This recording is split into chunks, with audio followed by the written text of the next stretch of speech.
esto lo impresiona a Flipper enormemente. Esto de que el médico se haga amigo de Flipper era médico, era psiquiatra. Y le dice el médico, trae tus pinturas para acá. Y Flipper iba al hospital y se ponía a pintar mientras conversaba con los médicos. Y eso era su vida. Y un día le dice el médico, ¿sabes que hay unos americanos que viven de hippie en una zona que se llama el A? A lo mejor te interesa verlo. Y va Flipper a verlo y descubre el encanto de gente que vive en forma natural, que no tiene aspiraciones consumistas ni económicas en la vida, que vive de pescar en la playa, en carpas, con su familia, con sus guaguas, y que lo único que hacen es disfrutar todo el día. Y esto le hace el clic a Flipper sobre qué es lo que andaba él buscando en la vida. Y por eso, cuando vuelve, decide volver a esa red, que es un lugar donde él va a poder ir finalmente a ser el que quiere ser, y no a ser el que la sociedad quiere que sea. Era una frase que había dicho Maslow hacía muchos años. Una frase que fue famosa, dijo, en español sería que Juan Pérez sea el mejor Juan Pérez que Juan Pérez podría llegar a ser. De eso se trata la vida. De eso se trata el apoyo psicológico. Para que Juan Pérez sea el mejor Juan Pérez que Juan Pérez podría llegar a ser. Para eso estamos aquí. Y para eso vamos a inventar este modelo nuevo llamado de desarrollo personal, en donde no nos interesa ni la enfermedad, ni los errores, ni los problemas, ni las crisis. Nos interesa la persona en sí, que también tiene todo eso porque todos los tenemos, y nos interesa que esa persona busque su camino. Y se hicieron películas de la época de eso, a empezar buscando tu destino, la famosa película de los 2 gallos en moto viajando a California. Entonces Flipper pasa a ser es verdad que pasa a ser un ícono de esa de California y de la terapia humanística transpersonal, y que pone la terapia que está en el centro del asunto. Pero la clave estaba en que había descubierto que las cosas había que pasarlas del plano ideacional al plano real. Que la terapia no podía quedarse en conversaciones que son puras ideaciones, y que había que pasar a hacer algo real con eso que las personas necesitaban hacer. El movimiento experiencial, por lo tanto, se disparó en la década de 60 y 70. Se llenó de métodos. Se recuperó a un psiquiatra de marca mayor, como Wilhelm Reich. ¿Lo conoce? Bueno. Wilhelm Reich es el padre de la terapia corporal, el padre de la terapia emocional. Y Flipper, viejo mañoso, se fue a hacer terapia con Wilhelm Reich para puro aprender de él su método. Y nunca hablaba Flipper de Reich. Pero las ideas, cuando tú te has leído todo lo que tiene que ver con Reich o Flipper, tú sabes que esas ideas que estaba exponiendo Flipper son de Reich. Porque él hacía Flipper, él era propenso al robo de ideas. Por eso digo yo que Flipper no era un gurú, ni el santón, ni nada especial así. Era un hombre clavado en sus circunstancias nomás y saliendo adelante con ello. Muchos más pensados dicen que la idea era de Laura Bell en realidad, la señora, y tienen razón en que la Laura Bell era una eminencia intelectual, pero la genialidad no era de la Laura Bell, la genialidad era de Flipper, porque la genialidad se prueba en el momento en que haces la terapia, en que haces algo que realmente es efectivo. En sí, Flipper fumaba como condenado, por ejemplo. O sea, hoy día no podría trabajar porque en ninguna parte se puede fumar, no sé cómo lo haría. Entonces él fumaba como condenado y estaba en cierta manera atendiendo a una señora que quería dejar de fumar. De repente la señora como que le cae la señora y le dice: ¿y usted qué me va a servir a mí para que yo deje de fumar? Mire cómo fuma usted. Y Flipper le dice: señora, Yo no quiero dejar de fumar. Es usted la que quiere dejar de fumar. Y ahí una vez pone la lanza sobre qué es qué. Yo no tengo que ser perfecto para que usted logre sus objetivos. Yo no tengo que ser una persona sana e impoluta para que usted sea sano e impoluto. Yo fumo. ¿Usted quiere dejar de fumar? Yo le hago terapia para eso. Pero ¿sabe cuál es la diferencia? Que usted quiere eso y yo no quiero eso para mí. Yo voy a morir fumando. Usted está bien, usted quiere dejar de fumar, vamos a trabajar. Esa claridad para distinguir eso y para ver qué es lo congruente realmente, era lo que hacía a Flipper ser lo que fue. La experimentación se volvió, por lo tanto, en algo clave en la terapia. Se idearon muchos métodos. En Arica, un poquito más para allá, había un señor. Yo no sé si saben qué es el Instituto Arica. No, ahora van a saber. Había un señor llamado Oscar Ichazo, que gracias a Oscar Ichazo introdujo el occidente en el enneagrama. Eso es para empezar. Oscar Ichazo era un profesor de artes plásticas, podría ser, en la Universidad de Chile, sede Arica. Originalmente peruano, y se había educado en su educación básica y media mediante sistemas de exámenes libres en un monasterio budista en la selva del Beni en Perú, en alguna región de Perú. Después de eso los monjes le dieron un premio y se fue al Tíbet y estuvo no sé cuánto tiempo allá, no sé, 2 años me imagino. Y cuando vuelve Oscar Ichazo, entra a estudiar a la Universidad de Chile, después se titula, me imagino, del profesor de artes plásticas. Me imagino, no estoy seguro. Y el año 87 propone, durante las vacaciones de invierno, o sea, en esta fecha, un programa de autoconocimiento con todo lo que había aprendido en el Tíbet, donde básicamente su método de trabajo respiratorio, la psicocalistenia, y un montón de meditaciones. Y además sus conocimientos que traía sobre la estructura de la personalidad, podríamos decir, de las personas, que después va a derivar en el enneagrama. A ese programa asiste Claudio Naranjo, entre otros. El otro elemento con que trabajaba Oscar Ichazo era con el consumo de LSD. El LSD había estado, cuando aparece el LSD no está fuera de la ley, después sí, posiblemente en el año 87 en Chile ni siquiera se tenía conocimiento del LSD mucho, no sé si era legal o no, pero fuera como fuera, Oscar Ichazo lo puso al servicio de su grupo y lo sigue poniendo en Nueva York. Claudio Naranjo se va a Esalen, ya estaba en Esalen posiblemente por esa época, y convence a los capos de Esalen de que vengan a Arica al año siguiente a estudiar con Oscar Ichazo en esta jornada de julio, que es como de 2 o 3 semanas.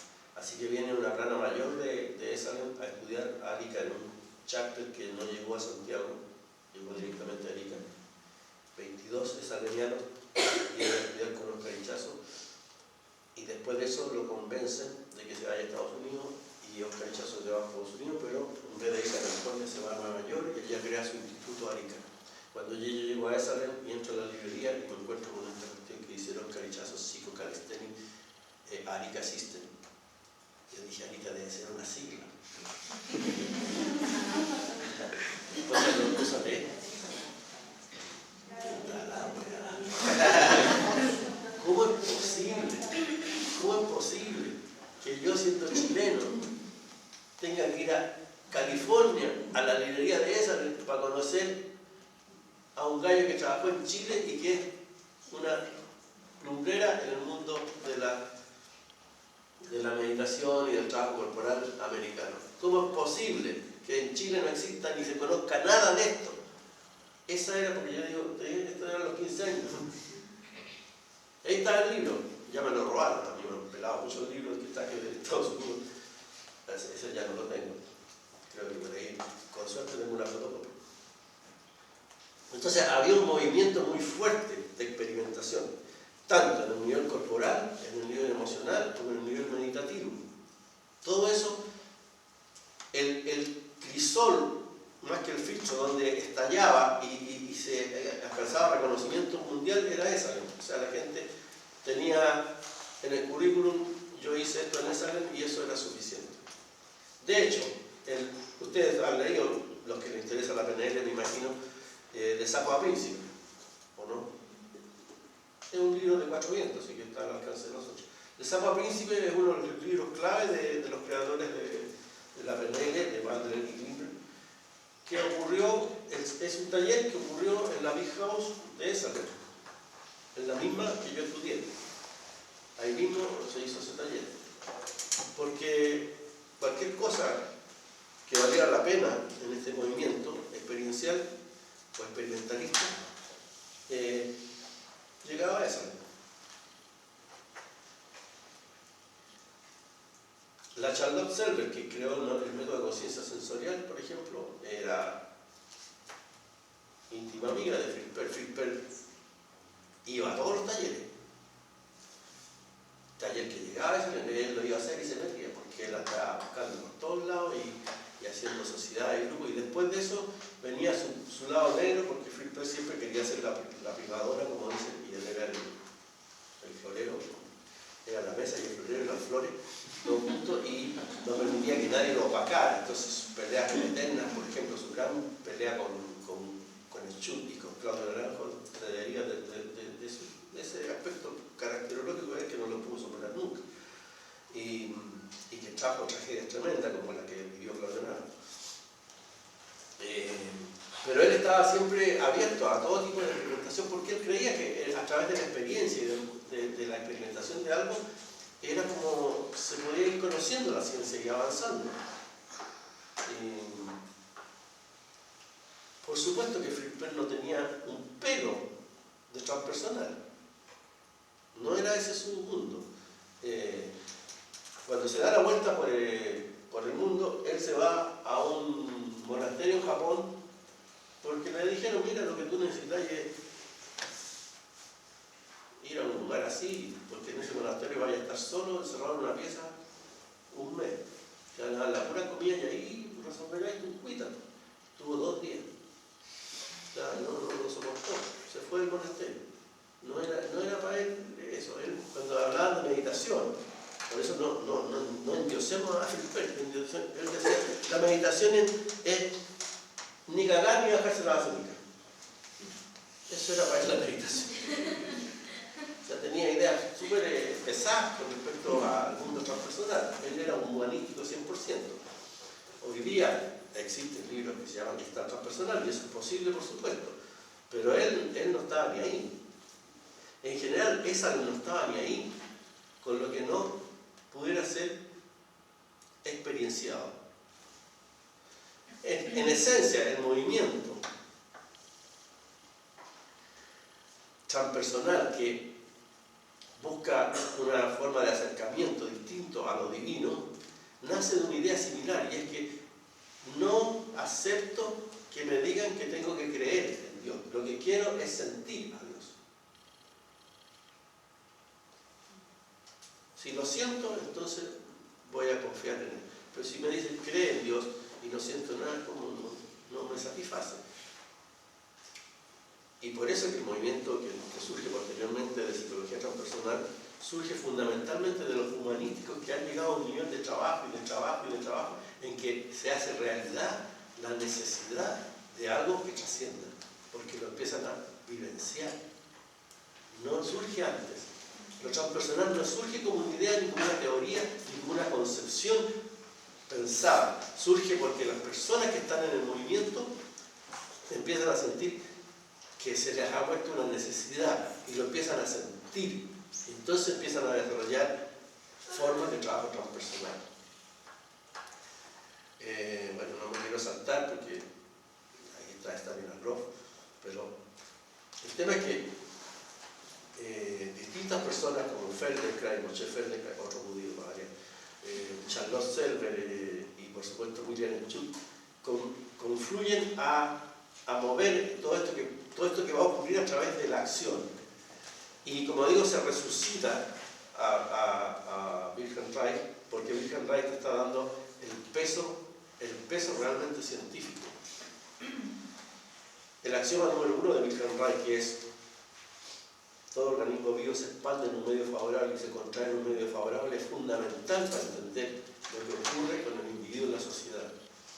Entonces hay un resucitar, un resurgir de la idea de Wilhelm Reich, viene todo el movimiento neo-reiniano, en el caso de Esalen había varios neo-reinianos, muy importantes, y empieza a confluir este movimiento en que la experiencia es fundamental. En los años 90 ya explota un nuevo movimiento, especialmente guiado en las manos de la psicología transpersonal, donde la terapia pasa a llamarse terapia transformacional. Así que tenemos terapia conversacional, terapia experiencial, y finalmente lo que hoy día en boga o moviéndose terapia transformacional. La terapia transformacional en esencia consiste en que mientras en la terapia experiencial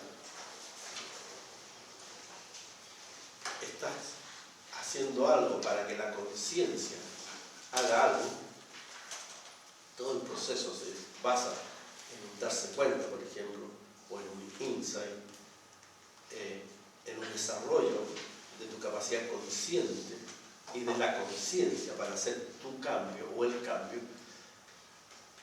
El movimiento que surge posteriormente está diciendo hay algo más profundo. No basta con que la conciencia opere para cambiar algo, es necesario cambiar a la conciencia en sí. O sea, hacer un cambio no en la conciencia, sino de la conciencia ella misma. Es como que si le sacaras el programa al computador y le pusieras un nuevo programa, porque ese programa te dio fruto hasta cierto nivel más, pero a otro nivel ya no va a funcionar. En ese nivel funciona bien, pero en otro nivel más profundo ya no, o más altruista, o superior, o distinto, no va a funcionar. Es necesario cambiar a la conciencia misma. Y aquí confluyen nuevamente varios caminos o huellas, pero que pueden ser resumidos en una palabra, que es la palabra trance.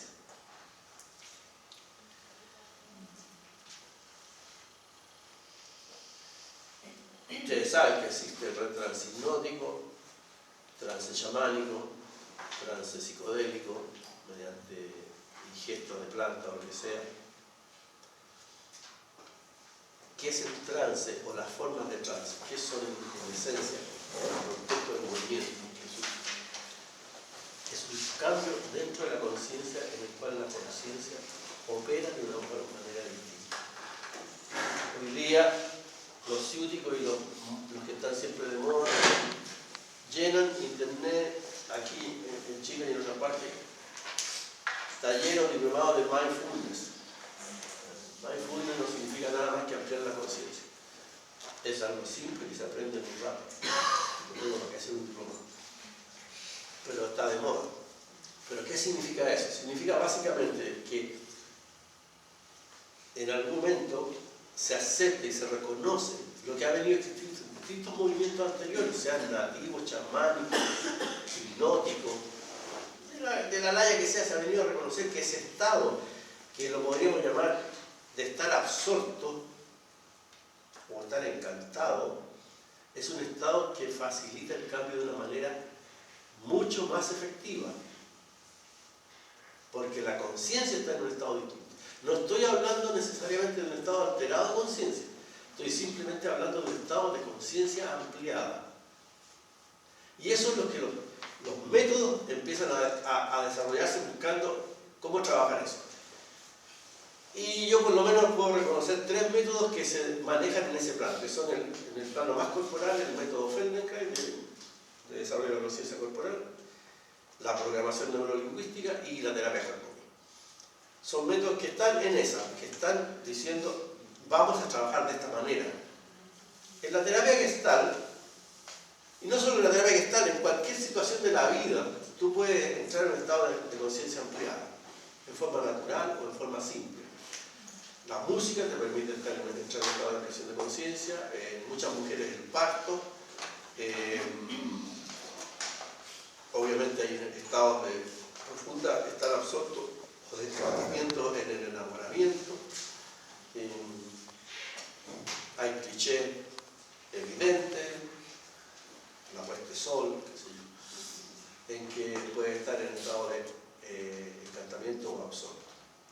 Hace muchos años conversaba con un viejo profesor normalista y me contaba que él fue en su primer trabajo a trabajar en una de las islas de Chiloé y donde no había ni pájaro.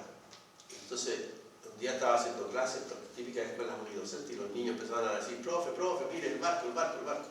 Entonces, se asomó y efectivamente iba pasando un barco, qué sé yo, a 30 kilómetros, a 20 kilómetros, no sé, o a 10 kilómetros iba pasando el barco. Entonces dijo, bueno, ya paremos la clase, vamos a ver el barco. Salieron todas las rocas ahí a ver el barco. Y al rato los niños se pusieron a jugar, ¿no? Y de repente un niño le toca el hombro y le dice, profe, vamos a almorzar. Habían pasado 2 horas. Él estaba absorto.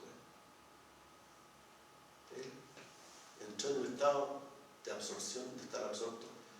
Así que es un estado que no necesariamente es propietario ni del chamanismo, ni de la hipnosis, ni de cualquier forma preestablecida de técnica terapéutica. Pero es un estado que hoy día, en lo que se llama la terapia transformacional, estamos buscando en primera línea qué ocurre. Ron Kuhl, el creador de la terapia Hakomi, sostiene que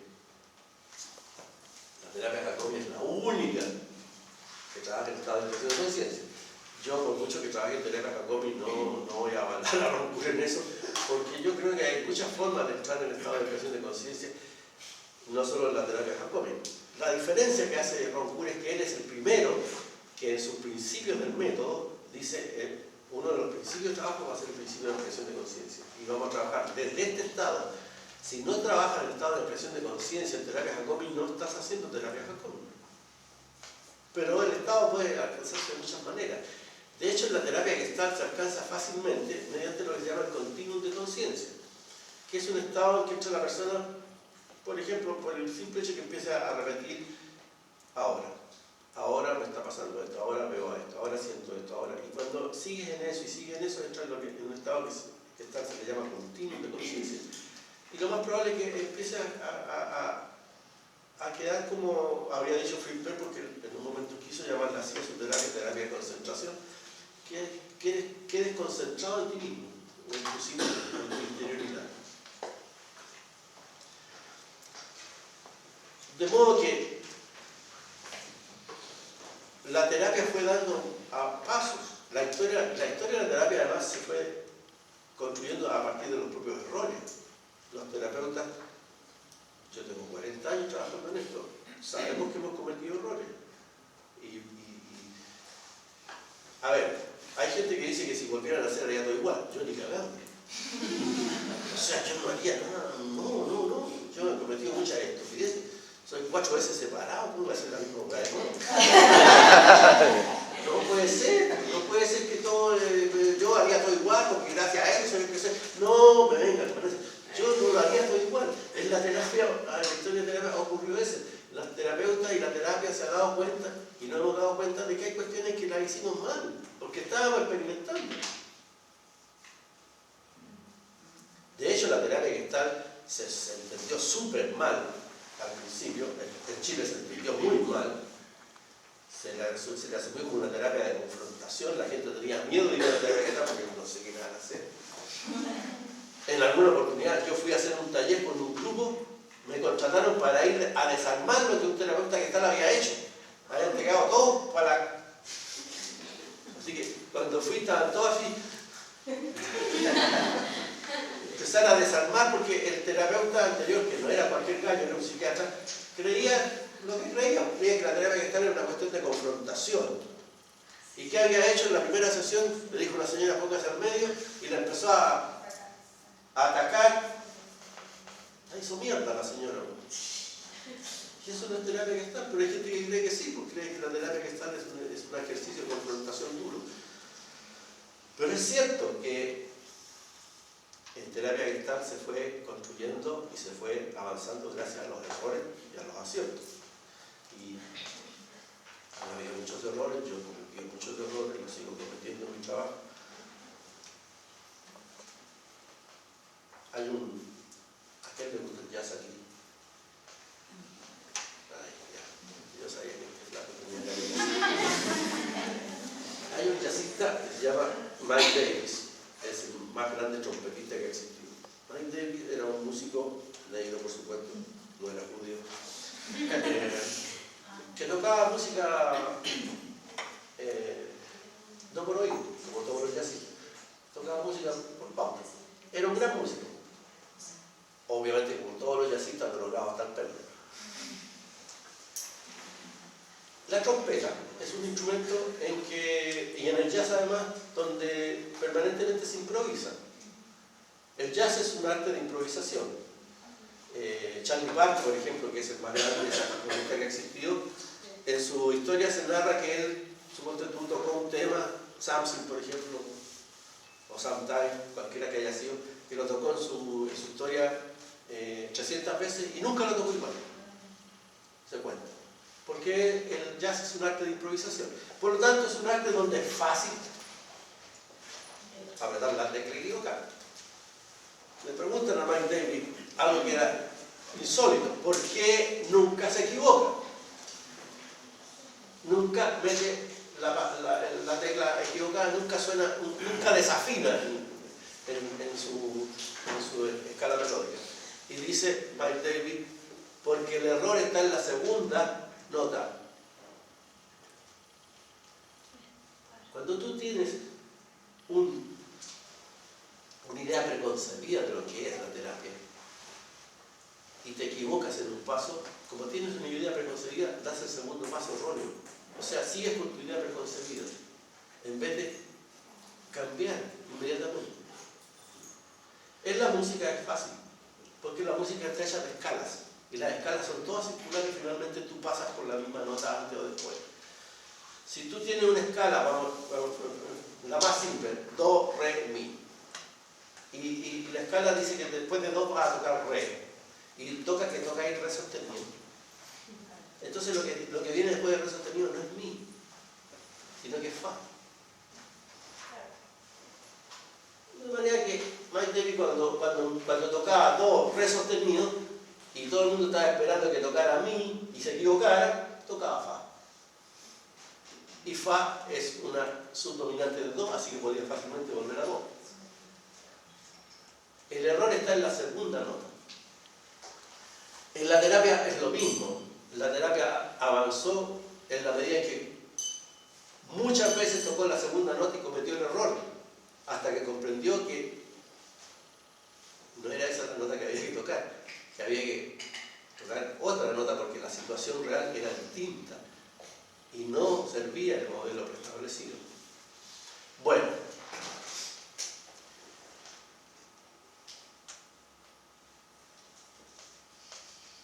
a Ron Kuhn le preguntaron en una oportunidad cuánto tiempo se necesita para que se forme un terapeuta. Dijo, 12 años. Es cierto. 3 años, dijo, para dominar la técnica, que es lo más fácil, es decir, los recursos. Conocer los 6 pasos del focusing, los recursos de la terapia gestal, o del método que sea, el trabajo del ministerio de terapia Jacobi, cómo hacer la ampliación de conciencia. Son todas técnicas o recursos. 3 años para dominarlo. Pero eso no es suficiente, dijo Ron Kuhn. Necesitas 6 años para dominar la metodología, que es la capacidad de armar y desarmar las técnicas, de mezclarlas. Yo dirijo un diplomado en terapia gestal integrativa, donde permanentemente trabajo focusing y gestal y terapia Jacobi integrado. Eso significa dominio metodológico, porque no estás trabajando con una sola pantalla, sino que estás trabajando con 3 pantallas y las estás mezclando. Y las estás mezclando a placer. Y algo le saca, y algo le pone, y algo modifica, y entonces tienes dominio metodológico. Así que dijo, para llegar a ese nivel necesitas por lo menos 6 años. No estoy hablando de 6 años de estudio, 6 años de trabajo. Y después dice, pero necesitas 3 años más para llegar a un punto que es crucial, que es el, no porque habla de dominio, sino simplemente la actitud emocional. La actitud emocional pasa, en eso tenía razón el psicoanálisis, no se puede ser psicoanalista sin haber hecho 7 años de psicoanálisis en sí mismo. La actitud emocional pasa por hacer un trabajo emocional consigo mismo al punto que puedas realmente trabajar emocionalmente y contener a otra persona. Este punto me temo que no lo van a aprender nunca en la universidad. Así que no, ni siquiera aspiren a que se lo enseñen, porque esto no pasa por la universidad, no pasa nomás. Esto simplemente pasa por el trabajo, y por el trabajo primero interno contigo mismo. Hace 3 años, voy a hablar a un cabro que, un psicólogo que escape, pero hace 3 años, 4 años, llegó a mi diplomado y entró a la sala con su notebook. ¿Cómo va a trabajar su vida interior con un notebook? Él venía a aprender. Cualquier cosa que yo decía que hacía, y eso no puede ser, o sea, eso puede ser. De hecho, yo le dije, trae tu notebook, si es como le habría dicho Juan Mato a Castaneda, toma, escriba todo lo que quieras, no necesites escribir. Trae tu notebook si eso te ayuda, pero esa no es la forma como tú vas a hacer tu trabajo interior. Tu trabajo interior tú lo vas a hacer realmente conectándote contigo, no con el notebook. Y eso es un proceso largo en nosotros. Y es largo además porque muchas veces los grupos a los que ingresan no dominan el proceso de cómo hacer el proceso. Aquí voy a pasar un comercial a mi amigo, porque mi amigo va a empezar. Aquí el Bicran lo hace de primera, ¿te fijas? Domina el mundo tecnológico en el cual tú puedes trabajar las emociones. Pero si tú no tienes al alcance una metodología o un contexto o un grupo en que te dé ese soporte, ¿cómo lo haces? No lo puedes hacer nomás. Y no puedes pretender que esto, ¿cómo se hace? Mire, dígale primero, respire profundo. Ahora pregúntale qué está sintiendo. No, así no funciona. Tú tienes que vivenciarlo en ti mismo muchas veces hasta que además se haga el proceso interno de limpieza. Yo no concibo un terapeuta de este siglo que no haya hecho su proceso a fondo emocional. ¿Y emocional significa qué?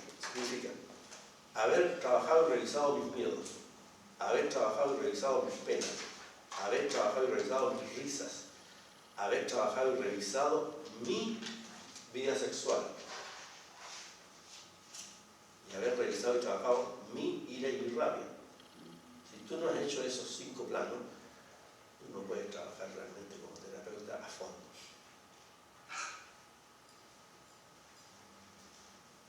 No concibo un terapeuta que no haya tenido y tenga una vida sexual activa.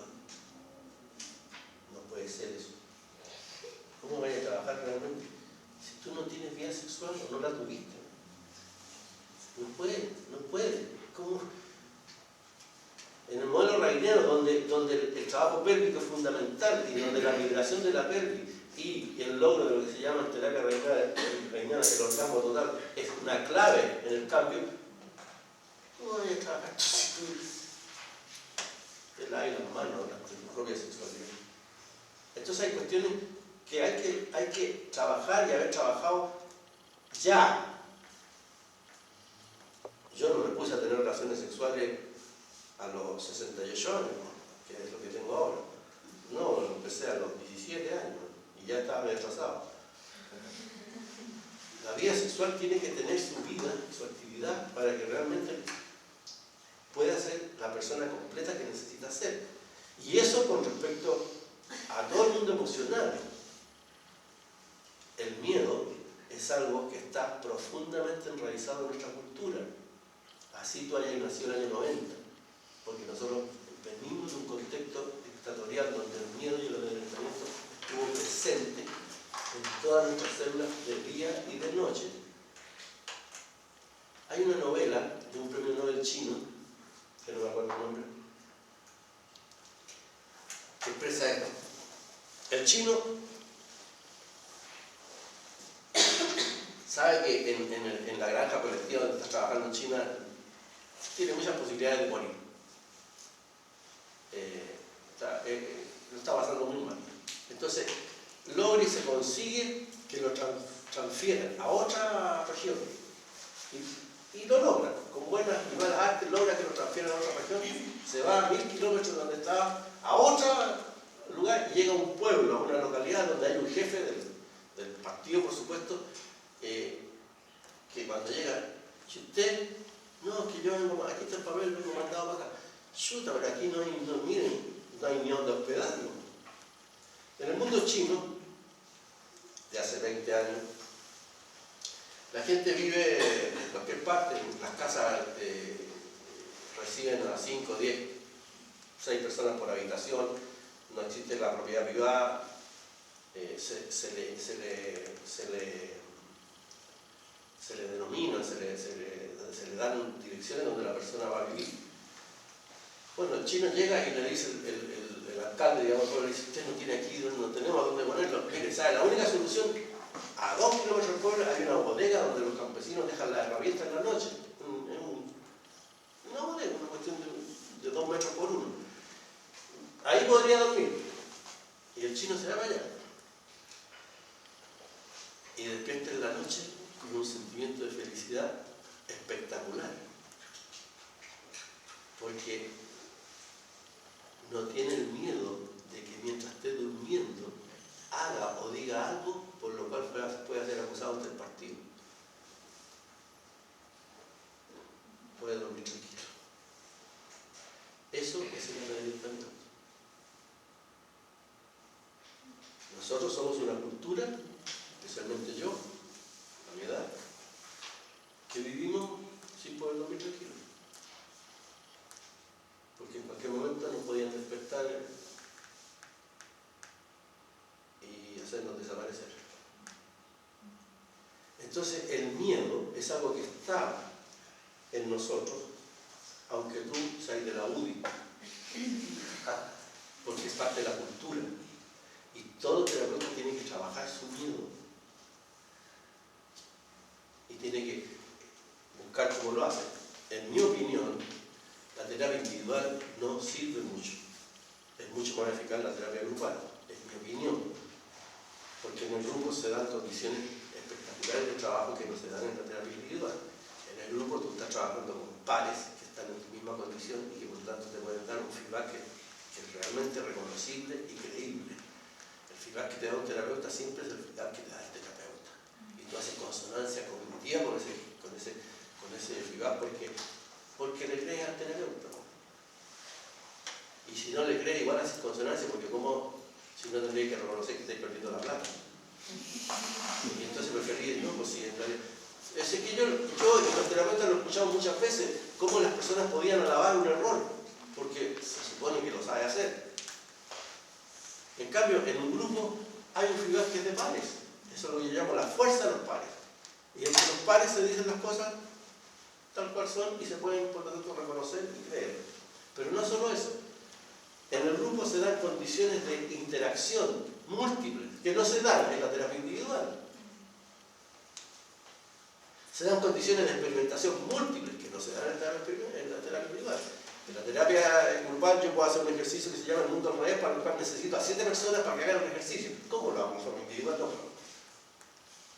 Entonces la terapia grupal tiene muchas ventajas en ese aspecto y te permite trabajar, estoy hablando de terapeutas en formación, te permite trabajar, por lo tanto, cuestiones claves que tienen que antes o después resolver. Nosotros vamos a tener miedo, pena, risa, todo, emociones vamos a tener toda la vida, porque somos seres que funcionamos emocionalmente.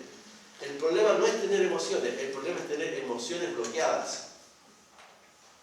Si hoy día tú sales y te encontrás con un tipo que te agrede y tú te enojas, es correcto. Es la forma forma de reaccionar del organismo. El tema es cuando tú andáis con una rabia arrastrada cuando eres cabro chico. Esa es la que hay que resolver. No, si la rabia de hoy día, algunas personas dicen, yo ya me lo he llorado todo, no voy a llorar nunca más. No, pues sí, por supuesto que vaya a llorar. Pues si mañana te llega tu señor y te llega enamorado, por supuesto que vaya a llorar. El tema es que uno esté viviendo las emociones del día y no las emociones que se arrastran, según Wright, desde antes de los 4 años. Entonces, ese es un punto, la actitud emocional que el terapeuta tiene que desarrollar, trabajar, y para eso se necesitan años para que tú realmente puedas estar emocionalmente con el otro. Eso significa, yo tengo un ayudante que un día me dice, Pato, yo ya no sé, porque llora, permanentemente llora, se emociona y llora. Yo no sé cómo voy a trabajar, yo estoy trabajando y cómo voy a llorar. Y yo le dije, mira, el problema no es que llore, el problema es que tú sigas trabajando y llorando a la vez. Si llorar está bien. Si tú llorando no eres capaz de trabajar, entonces no puedes trabajar. Pero si tú puedes trabajar y llorar a la vez, perfecto, me encanta. Eso es una que se llama el canta llora. Es una ceremonia donde los parientes van al Moaí, que es un antepasado siempre, y hacen un baile alrededor del Moaí y cantan de alegría y lloran de pena. Cantan de alegría porque tuvieron ese antepasado y tienen esa importancia para su clan, y lloran de pena porque ya no están. El canta llora, es decir, la capacidad de poder hacer las dos emociones al mismo tiempo. Tú como terapeuta, es bueno que tengas la capacidad de emocionarte en tu trabajo. Esa cosa que me tienen en la cabeza de no involucrarse, por favor, olvídense para siempre de eso. Lo que ustedes necesitan es involucrarse, pero involucrarse de tal manera que mantengan su autonomía interna. ¿Cómo va a ser posible que mi comadre me está contando que acaba de perder una guagua y yo, carepalo, ¿cómo no me voy a emocionar? ¿Qué hueón soy yo que no me emociono? Yo me tengo que emocionar. ¿Cómo no me...? Eso se llama compasión, es decir, la capacidad de padecer con el otro. Y eso se llama actitud emocional. Pero la actitud emocional, digamos que opera en tu corazón. Y cuando tú lo has trabajado, no se te cierra la cabeza. Tú puedes seguir pensando, puedes seguir percibiendo, puedes seguir actuando y puedes seguir llorando. Hace años vino un psiquiatra, me dijo que fui al mejor psiquiatra de Chile, fui a los homeópatas, él era psiquiatra, fui a los homeópatas, llevo 5 años, no puedo superar. Iba en mi auto, en Viña, manejando, choqué, se mató mi hija, de 14 años. No podía superar eso. Yo tenía un plus a favor. Yo tengo un hijo que falleció en un accidente automovilístico a los 17 años. Yo sé lo que significa, por lo tanto, perder a un hijo. No estoy diciendo que los terapeutas tienen que perder un hijo para poder trabajar en terapia de duelo, pero por Dios que ayuda. Entonces, él empezó y, como buen psiquiatra, pensaba que todo consistía en conversar. Así que me contó su historia al rey y al derecho. Yo lo dejé hablar todo porque era su necesidad. 5 horas. 5 horas habló. Y lloró. Y yo lloré con él. Y cuando terminó, bueno, estaba realmente muy aliviado. Me dijo que por fin había podido desahogarse, porque iba ante el psiquiatra, lo atendía 15 minutos y le daba un fármaco. Iba ante el otro, le daba unas pastillas, me metía 15 minutos y se iba para la casa. Nunca pudo ni siquiera estar 30 minutos contando su drama. Había estado 5 horas hablándome, llorando. Lo que era legítimo, ¿cómo no va a tener una tragedia dentro? Cuando terminó el proceso y se sintió muy aliviado, yo le dije, bueno, ya que tú eres psiquiatra, evalúa el trabajo. Me dijo, mira, lo que más me ayudó en estas 5 horas fue que lloraras conmigo. Así es la cosa. Dice Ron Kuhl que después de esos 9 años se necesitan 3 años para lo que él llama encarnar los principios. Es decir, que tú seas el mismo dentro del salón y fuera del salón. El mismo haciendo terapia y el mismo cuando estáis almorzando en tu casa o en una fiesta o conversando. Que hayas pasado esa etapa en que te subís a la moto del terapeuta y te bajáis de la moto del terapeuta. Cuando eres lo mismo, eres la misma persona siempre. Entonces has encarnado los principios. Los principios que son tus principios, por supuesto. Yo tengo principios encarnados. Tú puedes tener tus propios principios encarnados. Para mí es muy importante el principio de no violencia. Yo no acepto ya el principio de frustración, el típico de la terapia gestal, que era muy efectivo, no lo trabajo. Yo no trabajo el principio de frustración. Prefiero fracasar antes de trabajar el principio de frustración. Yo me matriculé con el principio de no violencia, que significa fundamentalmente no presionar. Porque en la necesidad que suele tener el terapeuta de que haya éxito en la sesión, todos en algún momento de nuestro trabajo llegamos a esa instancia de presionar a la persona o al grupo para que realmente respondiera a lo que estábamos esperando. Eso es presión. Y la verdad es que eso no sirve. Porque el nivel de conciencia que tomas cuando algo lo haces presionado es nimio. Tú tienes que llegar a la situación en la cual das el paso desde ti mismo sin necesidad de presión. Y eso posiblemente significa más tiempo de trabajo y otros recursos. Una manera distinta de ver la relación. No con plazos inmediatos a veces. No es que Pinochet tenía la razón, porque dijo una vez, aquí señores no hay plazo, hay meta solamente. Nosotros tenemos metas, no tenemos que ponernos plazos. Hay personas que en el programa mío hubo una alumna, la Cecilia, que ella egresó en Magnífica. Ella siempre decía, yo el primer año me hice la presto. Y era bien porque ella iba a las sesiones, se salía, se iba a la hamaca, estaba toda la mañana en la hamaca, echaba un rato. Tuvo un año así, pues. Era su ritmo. Era su ritmo. Yo nunca le iba a decir, oye, tengo que estar dentro de la sesión. No, por ningún motivo. Al segundo año empezó realmente a trabajar. Necesitaba ese tiempo. Necesitaba ese tiempo para pensar que realmente esto le iba a ser beneficioso. Ella tenía su drama. Su hija se tiró de un 14º piso, se suicidó delante de ella. Ese es un drama. No era llegar, por lo tanto, y empezar el trabajo el primer año. Ya necesitó un año para estar ahí nomás, mirando, entrando, riéndose. Y decía así, no, si yo estoy en apresto. Ya, pues Cecilia, a ver, no, si yo estoy en apresto. Así. Y estuvo un año en apresto. Habría sido un error haberla forzado, presionado, con buenas razones, porque hay presiones que son exitistas, y no, dale, llora, no, si tú puedes, ya. No, ¿por qué? Cada persona tiene su ritmo, y no existe ningún desgraciado que pueda conocer mejor el ritmo que tiene una persona que esa persona misma. Nunca piensen que van a entender a alguien. Eso le enseño a mi alumno desde el primer año. El ser humano no puede entender a otro ser humano. ¿Partamos de eso? ¿Estamos de acuerdo? Estamos de acuerdo ya. Como yo no te puedo entender a ti, mi trabajo consiste en que tú te entiendas a ti mismo.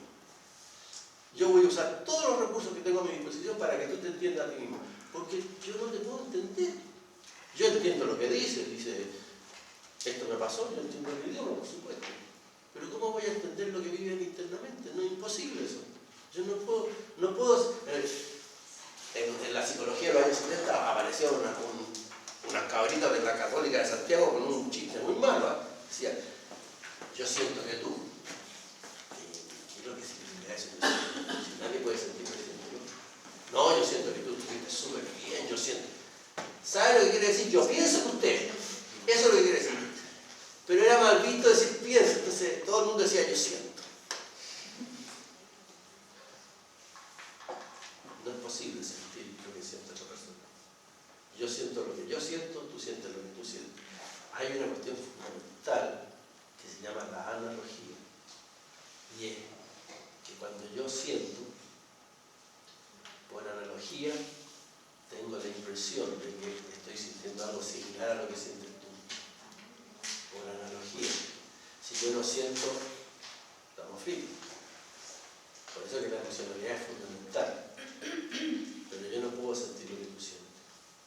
Yo solamente puedo percibir indicadores externos, corporales, que me hacen a mí creer ciertas cosas y que no me compete a mí de señalarlas y decir son así. A mí me compete lograr que la persona se comprenda a sí misma.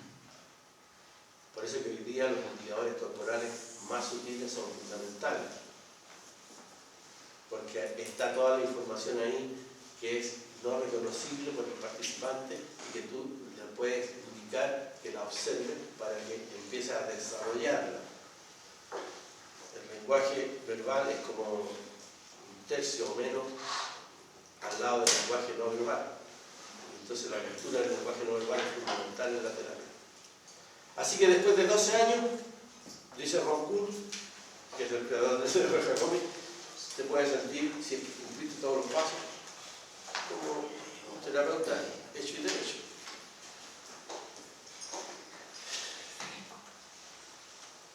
Yo, el año 62, entré a primer año de psicología en la Católica de Santiago.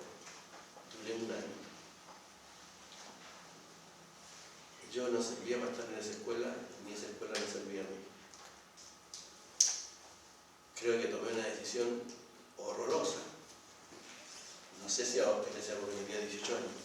No creo que ahora la voy a vuelto a tomar. Sería mucho más cauto, cuidadoso, qué sé yo. En un momento dije, no, esto no es para mí, yo no soy para ellos, así que me voy. Y yo lo único que quería en mi vida era ser terapeuta. Y me fui de la escuela. Tenía que rendir unos exámenes en marzo y me fui a ninguno. Y me fui para mi pueblo, que era de Valparaíso, y yo estoy en Santiago, y en Valparaíso empecé a pensar, bueno, ¿qué estudio? Y estudié filosofía y psicología, pedagogía en filosofía y psicología, y me entré rápidamente para la pedagogía y psicología, y finalmente pasó lo que pasó, y llegué donde llegué a esa y todo lo demás. Yo creo que tú no tienes que hacer eso. Tú no tienes que retirarte de la escuela. Porque el título siempre te va a hacer un título. Te va a ayudar y te va a facilitar las cosas. Pero lo que sí tienes que saber es que no le puedes pedir a la escuela que te dé lo que la escuela no está en condiciones de dar. Las escuelas de psicología en Chile, con excepción de la Escuela de Psicología de la Universidad del Pacífico, que es de enfoque humanista transpersonal, todas tienen una maqueta, una malla curricular que en esencia es la de un college americano, es decir, es una licenciatura en psicología general, que te da una visión general de los fundamentos de la psicología y a partir de los cuales tú tendrás que profesionalizarte. En Estados Unidos la cosa es así, ningún psicólogo va a ejercer como terapeuta en Estados Unidos mientras no siga una certificación como terapeuta, como psicoterapeuta. Así que no es nada novedoso. Y ustedes, yo creo que tienen que pensar así. Yo estoy estudiando psicología porque es la instancia que tiene mi comunidad nacional para que yo pueda desarrollarme en el ámbito que yo quiero desarrollarme, pero tendré que ir durante mi formación como estudiante o después buscando mi camino y viendo qué tipo, porque no, a ver, la psicología no solamente es psicoterapia, hay otros campos. Si te gusta el de la psicoterapia, entonces tendrás que buscar tu camino. La terapia misma ha cambiado. Cuando se dice desarrollo personal, se está diciendo algo mucho más amplio que es psicoterapia. Entonces tú tendrás que buscar tu camino y perseverar en él. Eso es la gran enseñanza del I Ching.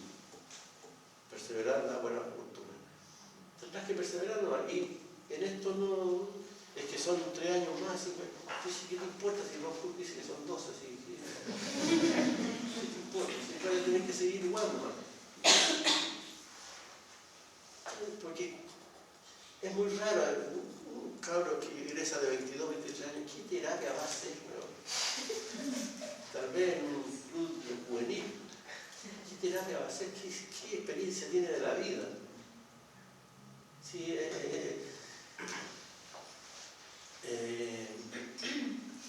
el diablo más sabe por viejo que por Freud. Y eso es cierto.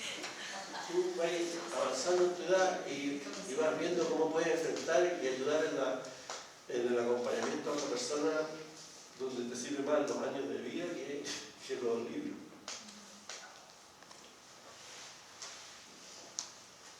¿Qué más les puedo decir? Cuando volví de esa,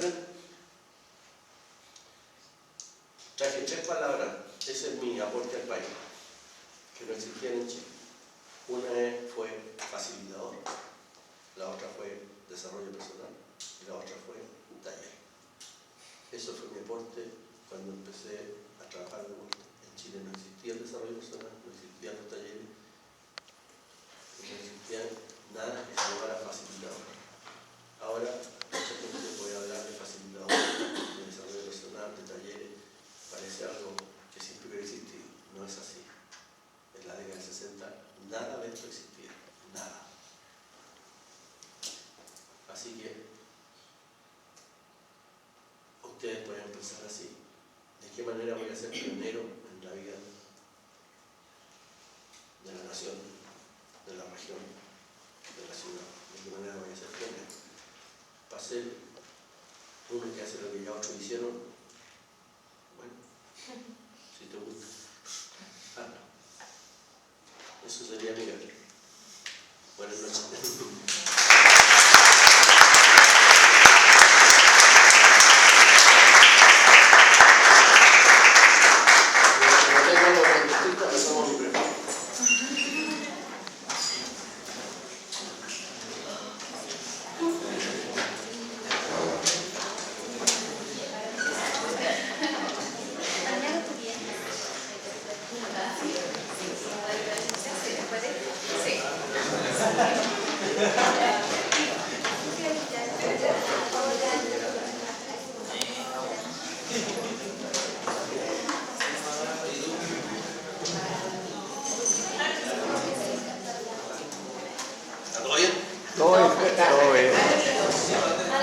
Estamos aquí chequeando si quedó todo.